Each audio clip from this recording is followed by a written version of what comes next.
ሰላም ጤና ይስጥልን የተከበራችሁ ተመልካቾቻችን ከክፋ ቴሌቪዥን ለሳቱ ያዘጋጀናችሁን ዜናዎች ይዘን ቀርበናል። ከዜናዎቹ ጋር በወቅታዊት ብርሃን ነኝ። አብራችሁን ቆዩ። ከስልጠናው ባገኙት አቅም በኢኮኖሚ ማህበራዊና ፖለቲካዊ ዘርፎች የሚስተዋለውን ችግር ከመፍታት አኳያ የድርሻቸውን እንደሚወጡ በዴቻ ወረዳ አስተያየታቸውን የሰጡ የስልጠና ተሳታፊዎች ተናገሩ።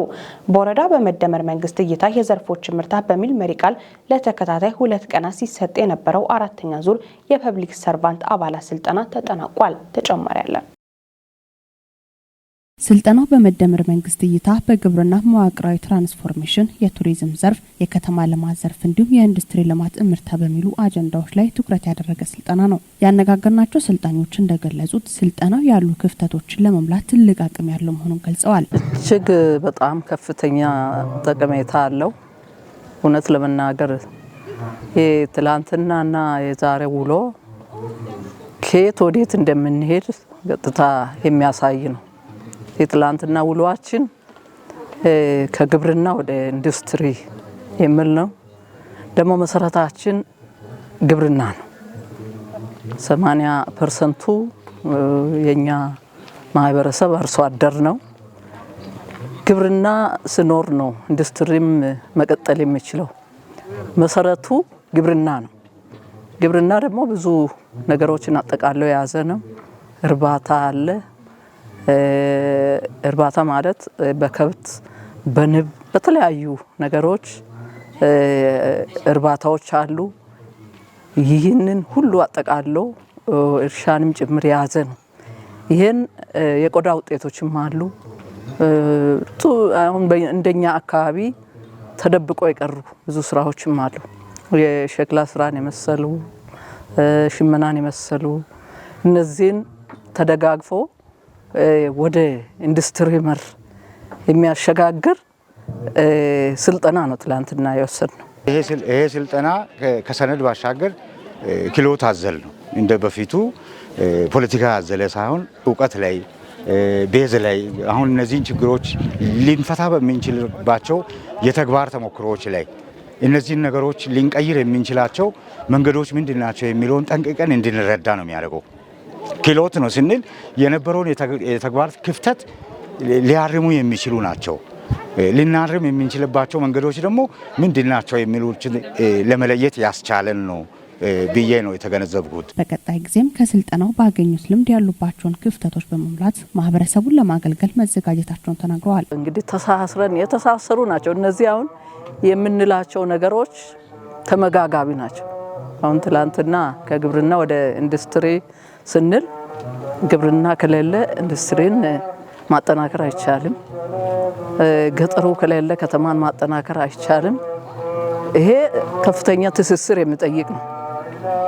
በዚህ ተሳስረን እጅ ለእጅ ተያይዘን እኛ ለመለወጥ ማህበረሰባችንን ለመለወጥ አጠቃላይ ሀገራችንን ማለት ነው አጠቃላይ ሀገራችንን ለመለወጥ ከፍተኛ ትስስርና ጥረት የሚጠይቅ ነው። ካሁን በኋላ ያው ታች ወርጄ ደግፈን ቢሆን መታየት የሚገባቸውን ስራዎች አብሬ ሰርቼ ከማህበረሰብ ጋር ለማሳየት ነው የኔ ምኞት። ከዚህ ስልጠና መልስ በእያንዳንዱ ማህበራዊ መሰረታችን እኛ አሁን በማህበራዊ መሰረታችን አስተዳደር በአስተዳደር ኢኮኖሚ በኢኮኖሚ ማህበራዊ ዘርፍ በማህበራዊ ነው እየሰለጠነ ያለው። እኛ ወደ ተግባር ገብተናል። ያን ተግባራችንን ውጤታማ እናደርግ። የጓሮ አትክልት በህብረቱ ጀምረናል። የጓሮ አትክልት እንሰት እዚህ ግቢ ተክለናል። የኛ ግቢ ነው። እዚህ ጓሮ ላይ የጓሮ አትክልት አለ።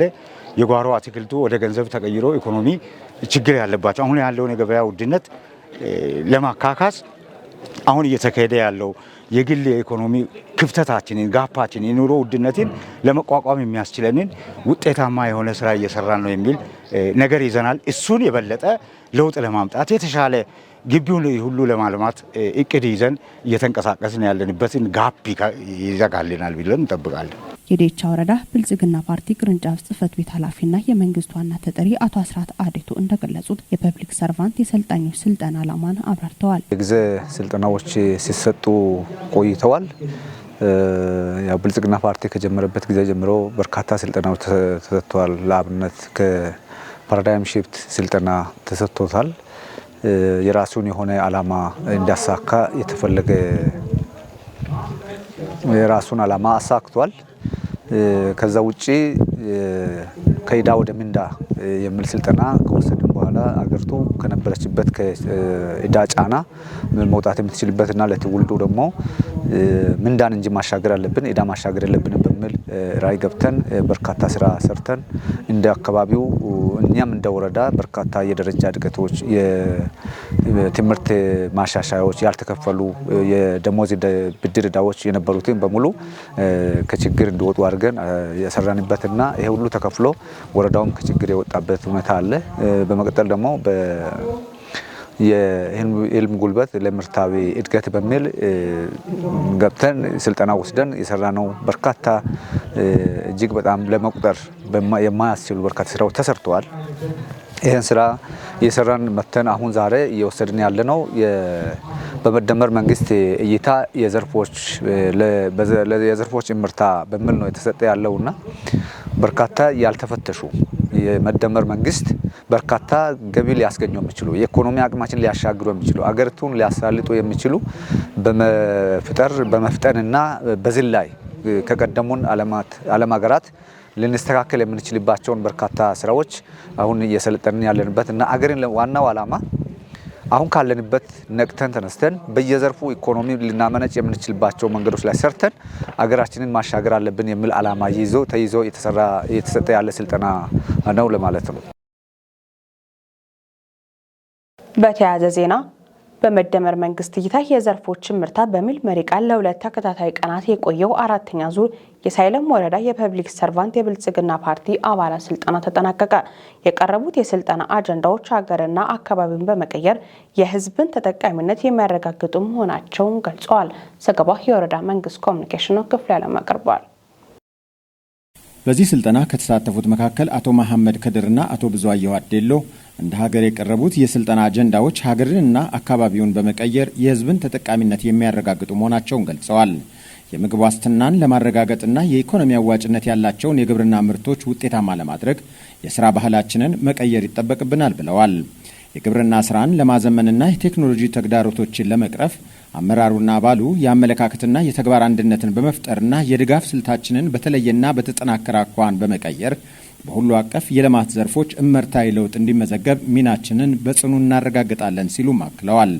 የሳይለም ወረዳ ዋና አስተዳዳሪ አቶ አማኑኤል አየለ በመድረኩ ማጠናቀቂያ ላይ ለስልጠናው የቀረቡ አራቱም ሀገራዊ አጀንዳዎች የሀገሪቱን ኢኮኖሚ ለማሳደግና ለስራ ዕድል ፈጠራ ያላቸው አስተዋጽኦ ከፍተኛ በመሆኑ አባላቱ ትኩረት ሰጥተው መስራት እንዳለባቸው ተናግረዋል።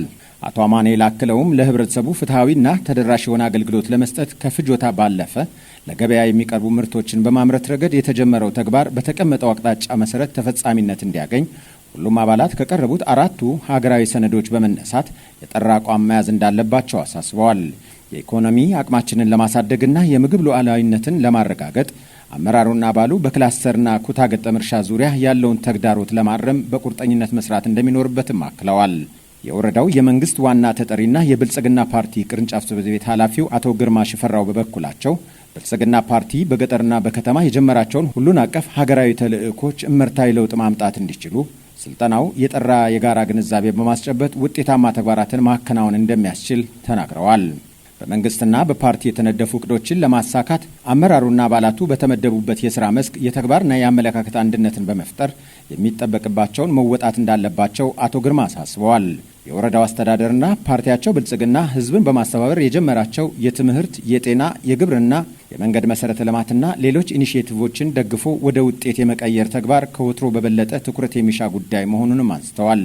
በሳይለም ወረዳ ዋና ከተማ ያዶታ ለተከታታይ 2 ቀናት ሲካሄድ የቆየው የብልጽግና ፓርቲ አባላት አራተኛው ዙር ስልጠና በቀጣዩ ጊዜ ተግዳሮቶችን ለመቅረፍና ስኬቶችን ማስቀጠል በሚያስችል መንገድ የጋራ ዓላማና አቋም በመያዝ ተጠናቋል። ያለንን ጸጋ ወደ ሀብት በመቀየር የሀገርና አካባቢ እድገት ማረጋገጥን ዓላማ አድርጎ የተጀመረው እንቅስቃሴ እውን ለማድረግ መትጋት እንደሚገባ የጨታ ወረዳ አስተዳደር አስገነዘበ። በወረዳው ሲካሄድ የነበረው የፐብሊክ ሰርቫንት አባላት ስልጠና ተጠናቋል። ከወረዳ መንግስት ኮሚኒኬሽን ለተገኘ ዘገባ አማኑኤል ክንፌ በስልጠናው ማጠቃለያ ላይ የተገኙት የጨታ ወረዳ ዋና አስተዳዳሪ አቶ ሰለሞን ኃይሌ ያሉንን ሀብቶቻችንና ጸጋዎቻችንን በአግባቡ አልምቶ የአካባቢያችንና የሀገራችንን እድገት ማረጋገጥ ከሁላችን ይጠበቃል ሲሉ ተናግረዋል። ያለንን እምቅ አቅም በመሰብሰብ ከወደቅንበት ከድህነት ጎዳና ለመውጣት የአስተሳሰብ ዝንፈቶቻችንን በማረምና የአመለካከት ሽንፈቶቻችንን በማስተካከል የተግባር ውጤታማነትን ማምጣት አለብን ብለዋል። አቶ ሰለሞን በማስከተል ፓርቲያችን በግብርና ልማት ስራዎች የሚያመጣውን እቅድ በተባበረና በተቀናጀ መልኩ በመስራት የሀገራችን ኢኮኖሚ ጀርባ አጥንት የሆነውን የግብርና ልማት ስራን ከፍ ማድረግ አለብን ሲሉ ገልጸዋል። የጨታ ወረዳ ብልጽግና ፓርቲ ቅርንጫፍ ጽሕፈት ቤት ኃላፊ አቶ አለሙ ዘውዴ በበኩላቸው በስልጠናው ከተነሱ ሀሳብ አስተያየቶች በርካቶቹ በተቋምና በወረዳ አቅም ሊፈቱ የሚችሉ ጉዳዮች መሆናቸውን ገልጸው በወረዳ አቅም ሊፈቱ የማይችሉ ጉዳዮችን የሚመለከተው አካል ደረጃ በደረጃ እንዲፈታና ተገቢ ምላሽ እንዲሰጥ ክትትል የሚደረግ መሆኑንም ጠቅሰዋል። የሀገራችን ኢኮኖሚ ላይ የአንበሳውን ድርሻ የወሰደውን የግብርና ልማት ስራ በሙሉ አቅም ማምረት እንዲቻል ከሰልጣኞች የሚጠበቅ መሆኑንም ተናግረዋል። ወቅቱ የውድድር ዘመን እንደመሆኑ መጠን የግብርና ምርትና ምርታማነት እንዲጨምር የግብርና ስራዎችን በቴክኖሎጂ ታግዞ በአግባቡ ማምረትና በቂ ምርት ለገበያ ማቅረብ እንደሚገባ ነው የገለጹት። የሀገራችንን ኢኮኖሚ ከፍ ለማድረግና ሁለንተናዊ ብልጽግናን ሊያረጋግጡ የሚችሉ ጉዳዮች የግብርና የኢንዱስትሪ የከተማና የቱሪዝም ልማት ስራዎችን አቀናጅቶ በመስራት የሀገሪቱን ኢኮኖሚ በዘላቂነት ማሻገር ከሁሉም የሚጠበቅ መሆኑን ተናግረዋል። ስልጠናው በመደመር መንግስት እይታ የግብርናና ገጠር ትራንስፎርሜሽን እምርታ፣ የኢንዱስትሪ መንደር እምርታ፣ የከተማ ልማት እምርታና የቱሪዝም መንግስት እምርታ በሚሉ ርዕሰ ጉዳዮች ለወረዳ ፐብሊክ ግንባር የህብረት የቤተሰብ አመራሮችና ለመላው አባላት ስልጠና በጥልቀት ተሰጥቶ በስኬት ተጠናቋል። የባህር በር ባለቤትነቷን ለማስመለስ ኢትዮጵያ የጀመረችውን ሂደት ከማሳካት አኳያ የድርሻቸውን እንደሚወጡ የካፋ ዞን ፖሊስ አባላት ተናገሩ። የሰላም አማራጭን የማይቀበሉ አካላትን ፖሊስ በየትኛውም አይነት ሁኔታ የማይታገስ መሆኑንም ገልጸዋል። ፍጹም ተሾመ ተጨማሪ አለው። ኢትዮጵያ የተለያዩ ማህበራዊ፣ ኢኮኖሚያዊና ፖለቲካዊ እንቅስቃሴዎችን በማድረግ አሁናዊ የእድገት ደረጃዋን በእጅጉም እያሻሻለች የዜጎቿንም ህይወት እየቀየረች መሆኗ የሚያጠያይቅ አይደለም። ይህ እድገት ደግሞ እየተመዘገበ ያለው የለውጡ መንግስት በሁሉም ዘርፎች እያከናወነም ባለው ተግባርም ነው። መንግስት የእድገቱን ቀጣይነት ይበልጥ ለማረጋገጥ የባህር በር በሰላማዊ መንገድ የማግኘት ጉዳይን ህዝባዊ አድርጎም እየሰራ ይገኛል። ይህ ጉዳይ የህዝቡን ይሁንታ ከማግኘት አልፎ አብዛኞቹ የዓለም ሀገራት ኢትዮጵያ ይገባታል የሚለውን ሀሳብ እየተጋሩትም ይገኛሉ። የካፋ ዞን ፖሊስ መምሪያ አባላት የባህር በር ጥያቄ ጉዳይ በሰላማዊ መንገድ እንዲፈታም ፖሊሳዊ ግዴታቸውን ለመወጣት መዘጋጀታቸውን ለጣቢያችን ይገልጻሉ። የትላንትናውን ታሪኳን፣ የትላንትናውን እድገቷን፣ የትላንትናውን ስልጣኔዋን ወደ ላቀ ደረጃ በሚያደርስ ሁኔታ ላይ አገራችን እድገት እያስመዘገበች ነው ያለችው ማለት ነው። ይህን እድገት ሊያስቀጥል የሚችል የሀገርን ሰላም ሊያጸና የሚችል የፖሊስ ሰራዊት መፈጠር ግዴታ ይሆናል ማለት ነው። ይሄ ስንል ሰራዊቱ ይህን ስልጠና እንደወሰደ ስለ ሀገሩ፣ ስለ አፍሪካ፣ ስለ ዓለም በደንብ ግንዛቤ ይኖራል። አገሪቱ ላይ ሊደርስ የሚችል ማንኛውም ከየትኛውም አቅጣጫ የሚመጣውን ተጽዕኖ ወይንም ጥቃት መከላከል በሚያስችል ሁኔታ ላይ ቁመና ላይ መገኘት ግዴታ ይሆናል ማለት ነው። ለአዩ ለኢትዮጵያ ወደ ኢትዮጵያ የሚገቡት ነገሮች በአየር ላይ ብዙ አይነት ነገር ተደርጎ ብዙ ወጪ ያወጣ የኢትዮጵያን ሕዝብ ደሞዝ የመክፈል የሚችለውን አቅም አባክና ነው ወደ ውስጥ እያስገባች ያለችው። አሁን ወደቡ የኛ ቢሆን የኛነቱን ስናረጋግጥ ደግሞ ብዙ ኢኮኖሚ የምናገኘው ነገር አለ። ለኢትዮጵያ አይደለም ለሌላው የሚተርፍ ብዙ አይነት ነገሮች አሉና እነዚህን ደግሞ እኛ አሁን ወደቡ የኛ መሆኑን ለማረጋገጥ በተቻለን አቅም እነዚህን የውጭ ጠላቶችን መመከቱ ቀላል ነው። መከፈል ያለበትን ስራ በመስራት ለህዝባችን በቅንነት በታማኝነት በማገልገል የህዝብ አለኝታነታችንን ማረጋገጥ ያስፈልጋል። በውጭ ደግሞ መንግስት ማንኛውም ነገር በሚጠይቀው ነገር ላይ ዝግጁ ሆኖ ሀገራችን ከየትኛውም በጊዜ በላይ አሁን የጀመረችውን የልማት፣ የዲሞክራሲ፣ የመልካም አስተዳደር ጉዳዮች ውጤታማ የሆነች የሚታይበትን አግባብ አጠናክረን ማስቀጠል አለብን ለማለት ነው። አሁን ኢትዮጵያ ምንድነው የቀራት? ምን ብትጨምር ነው ማደግ የምትችለው ለሚለው በማይታወቅበት ሁኔታ ያጣችው የባህር ወደብ አለ። ይህን ወደብ እንዴት ነው ያጣችው? ሌላው በርካታ ኪሎ ሜትር ርቀት ላይ ያለ ሀገር መጥቶ በወደቡ ላይ እየተጠቀመ እያለ እዚህ 60 ኪሎ ሜትር ላይ ያለውን ወደብ እንዳትጠቀም ለምንድን ነው የተከለከለችው የሚለው አሁን የለውጡ መንግስት ከፍተኛ ሁኔታ እየሰራ ነው ያለው።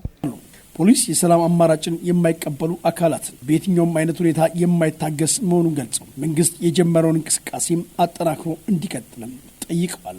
የራሳችን ነው፣ ቀይ ባህር የራሳችን ነው። የራሳችንን ደግሞ የምናስመልሰው አንደኛ መንግስታችን በጀመረው በዲፕሎማሲያዊ መንገድ ለማስመለስ ጥረት ይደረጋል።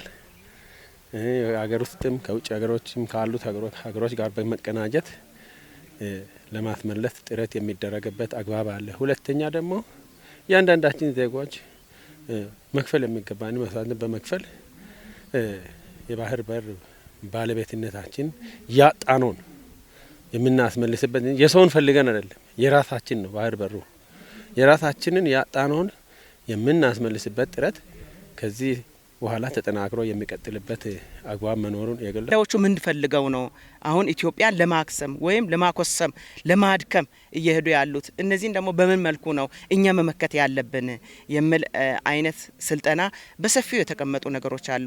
ቀደም ሲልም ኢትዮጵያ በጀግንነቷ የታወቀች ስለሆነች አባይ ግድብን ገድበን እኛ የተሻለ ጥቅም ለማግኘት ጥረት በምናደርግበት ጊዜ አይችሉም ኢትዮጵያውያን ገድበው የራሳቸው ማድረግ አይችሉም ተብሎ በውጭ ያሉት ጠላቶች ብዙ የኃይላቸውን እነዚህን ሌሎች ባንዳዎችን ጥቅም ወደዛ ለማድረግ ባንዳዎችን በማታለል በተለያዩ ጥቅም በመግዛት ወደ እነሱ በማድረግ አይችሉም የተባለውን በወነ በቁጭት ኢትዮጵያውያን በአንድነት ተሰልፎ ኢትዮጵያን የአባይ ግድብን ገድቦ አሻራ ተጥሎ ያየንበት ሂደት አለ።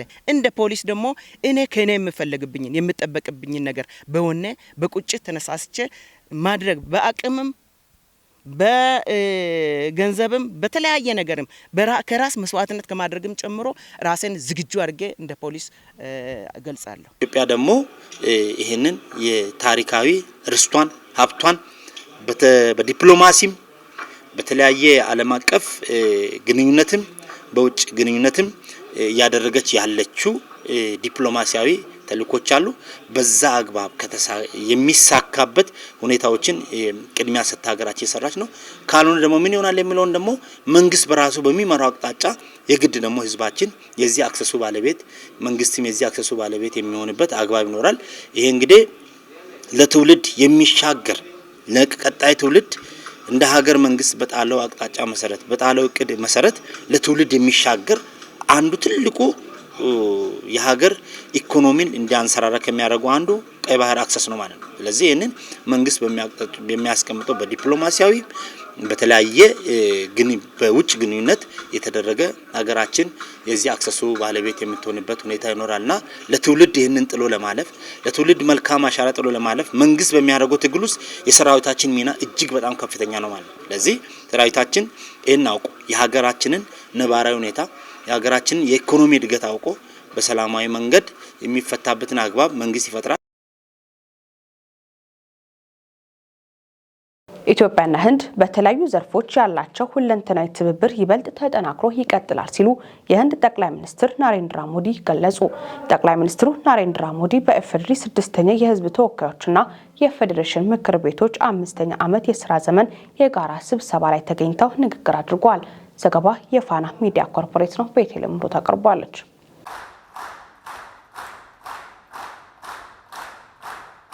የህንድ ጠቅላይ ሚኒስትር ናሬንድራ ሞዲ በኢፌዴሪ 6ኛው የህዝብ ተወካዮችና የፌዴሬሽን ምክር ቤት 5ኛ ዓመት የስራ ዘመን የጋራ ስብሰባ ላይ ተገኝተው እንደገለጹት በአፍሪካ ቅኝ ግዛትን በመገርሰስ ሂደት የአንበሳውን ድርሻ በተወጣችው ኢትዮጵያ ምክር ቤቶች የጋራ ስብሰባ ላይ ተገኝቼ መልእክት በማስተላለፌ ክብር ተሰምቶኛል ሲሉ ገልጸዋል።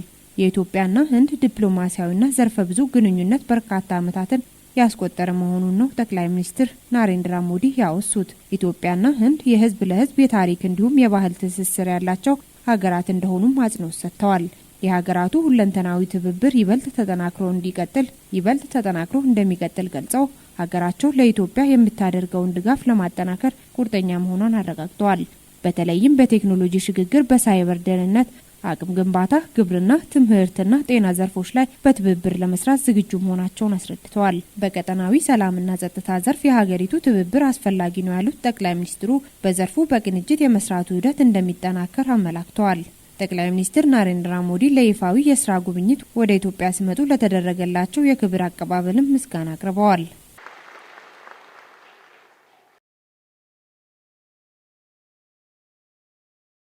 የህንድ ጠቅላይ ሚኒስትሩ ናሬንድራ ሞዲ የኢትዮጵያ ጉብኝት ኢትዮጵያ የባለ ብዙ ዋልታ ዓለም ግንባታ ውስጥ ያላትን ቁልፍ ሚና ያረጋገጠ ነው ሲል የመንግስት ኮሚኒኬሽን አገልግሎት አስታወቀ። ወንድሙ ካኪሎ ተጨማሪ አለው። የሂንዱ ጠቅላይ ሚኒስትር ናሬንድራ ሞዲ ጉብኝት የባለ ብዙ ዋልታ ዓለም ግንባታ ሂደት ውስጥ ያላትን ቁልፍ ሚና ያረጋግጣል ብለዋል የመንግስት ኮሚኒኬሽን አገልግሎት በመግለጫው። የኢትዮጵያና ሂንድ የስትራቴጂካዊ አጋርነት አዲስ ምዕራፍ ተከፈተ ብሎታል። ይህ ጉብኝት በብሔራዊ ቤተመንግስት ከተደረገው ደማቅ አቀባበል ባለፈ ኢትዮጵያ በዓለም አቀፍ መድረክ ያላትን የተሰሚነት ቁመናና ህንድ ለአፍሪካ ቀንድ የምትሰጠውን ስትራቴጂካዊ ክብደት የሚያሳይ ነው ብለዋል። በውጭ ጉዳይ ሚኒስቴር ውስጥ የዳታ ማዕከል ለመመስረት የተደረገው ስምምነት ለኢትዮጵያ እጅግ ከፍተኛ ትርጉም አለው። ይህ ስምምነት ኢትዮጵያ የዲፕሎማሲ መረጃዎቿን በዘመናዊ መንገድ ለማደራጀትና የሳይበር ደህንነቷን ለማረጋገጥ የምታደርገውን ጥረት ህንድ በቴክኖሎጂ እንድታግዝ ያደርጋል።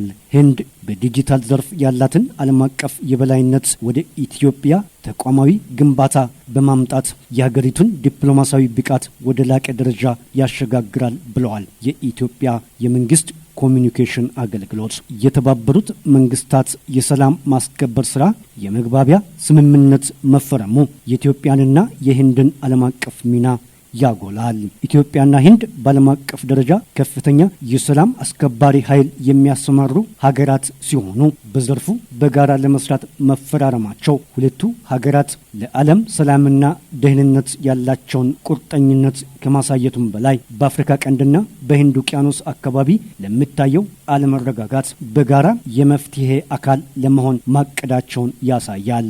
ጉብኝቱ ኢትዮጵያ የባለ ብዙ ዋልታ ዓለም ግንባታ ውስጥ ያላትን ቁልፍ ሚና ያረጋገጠ ሲሆን ኢትዮጵያን እንደ ታማኝና የረጅም ጊዜ አጋር መቁጠሯ ለኢትዮጵያ የውጭ ኢንቨስትመንት ፍሰትና ለዲፕሎማሲያዊ ተሰሚነት ትልቅ ስኬት ነው። ይህ ታላቅ የሁለት የሰው ኃይል ሀያላን አገራት መካከል የተካሄደው ውይይትና የፊርማ ስነ ስርዓት ለኢትዮጵያ ህዝብና ለዓለም አቀፉ ማህበረሰብ የሚያስተላልፈው መልእክት ግልጽ ነው። ኢትዮጵያ ስትራቴጂካዊ አጋሮቿን እያበዛችና የዓለም የቴክኖሎጂና የኃይል ማዕከል ከሆነችው ህንድ ጋር ያላትን ቁርጠኝነት እያጸናች መሆኗን ያሳያል ብለዋል የመንግስት ኮሚኒኬሽን አገልግሎት በመግለጫው። የተወደዳችሁ ተመልካቾቻችን ከክፋት ቴሌቪዥን ለዛቱ ያዘጋጀናቸው ዜናዎች እስካሁኖቹ ነበሩ። ዜናዎቹን በመምራት ብሩክታይት ብርሃኑ አብራችሁ ቆይታ አደረኩኝ። ቀሪ ጣቢያችን መሰናዶች ይቀጥላሉ። በእኔ በኩል መልካም ጊዜ